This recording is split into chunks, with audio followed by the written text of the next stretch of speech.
Salam, salam bahagia, saudara-saudaraku yang terkasih di dalam Tuhan Yesus Kristus.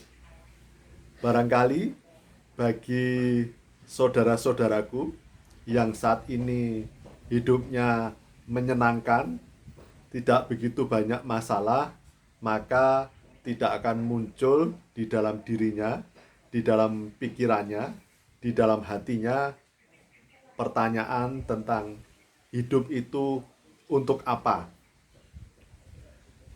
Mengapa hidup ini sungguh tidak mudah? Tetapi barangkali bagi saudara-saudaraku yang mungkin saat ini mengalami pergulatan kehidupan dapat berpikiran di dalam dirinya, dapat timbul pertanyaan di dalam hati dan pikirannya bahwa paling tidak mengapa hidup ini sungguh tidak mudah.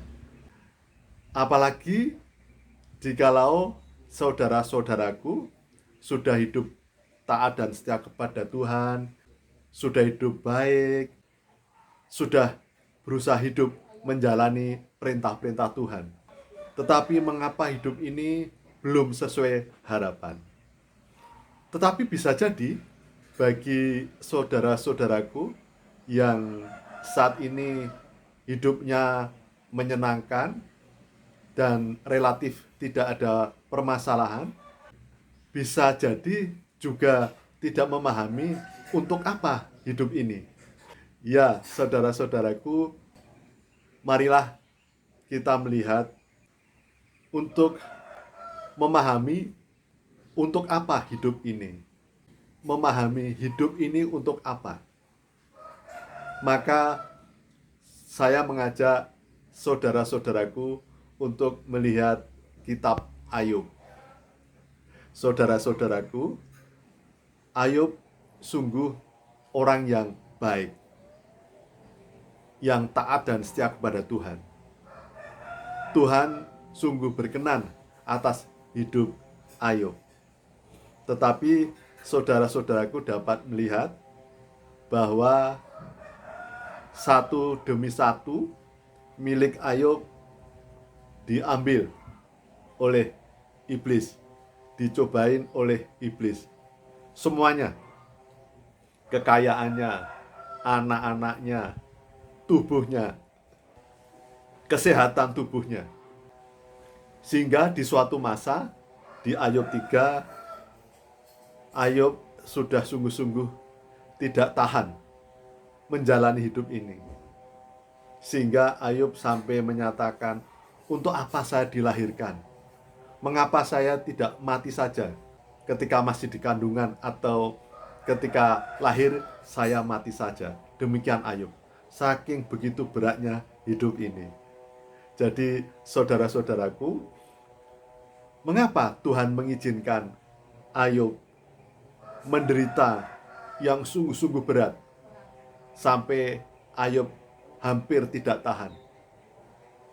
Padahal Ayub sungguh-sungguh baik, taat dan setia kepada Tuhan. Saudara-saudaraku yang terkasih di dalam Tuhan Yesus Kristus, mari kita menengok ke belakang bahwa manusia diciptakan sebagai makhluk yang mulia, yang sungguh berharga dan mulia, memiliki kehormatan, kemuliaan. Karena satu-satunya makhluk yang diciptakan serupa, segambar, secitra Tuhan sendiri. Bahkan di dalam Mazmur lebih jelas lagi. Manusia dibuat seperti Tuhan. Jadi saudara-saudaraku, sebenarnya manusia itu lebih berharga daripada penderitaan dan cobaan.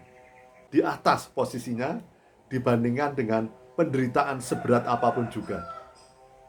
Karena manusia sungguh-sungguh makhluk yang mulia, dan Tuhan berkenan atas ciptaan yang berbentuk manusia ini untuk bisa berkomunikasi dengan hati.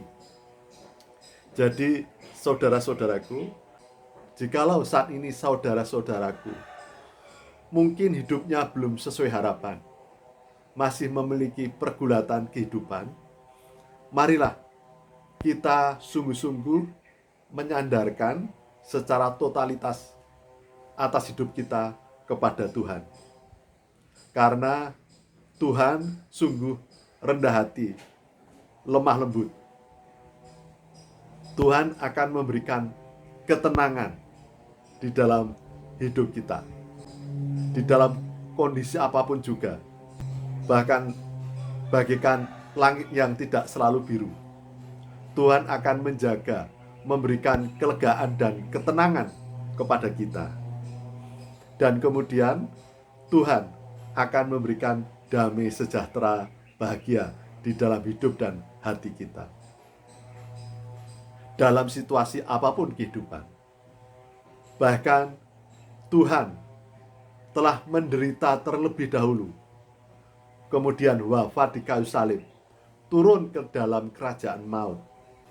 Padahal Tuhan Yesus Kristus adalah Tuhan yang sejati, namun berkenan merendahkan diri, menderita yang seharusnya dialami oleh kita sebagai manusia yang berdosa. Tuhan berkenan menderita, bahkan disalib. Wafatnya dalam sungguh-sungguh dalam penderitaan yang luar biasa. Kemudian turun ke dalam kerajaan maut untuk menggantikan posisi kita yang berdosa ini, yang seharusnya kita alami. Dan kemudian Tuhan bangkit untuk menunjukkan kuasanya, bahwa Tuhan berkuasa untuk memberikan ketenangan, kelegaan, kedamaian, kebahagiaan, bahkan menjadi penebus dan juru selamat manusia dan juru selamat dunia ini. Jadi saudara-saudaraku, di saat saudara-saudaraku saat ini belum sesuai harapan atas segenap hidupnya, maka marilah kita carilah terlebih dahulu kerajaan Tuhan, kerajaan surga di dalam hidup kita. Kita mengutamakan fokus untuk mencari Tuhan, mencari hadirat Tuhan.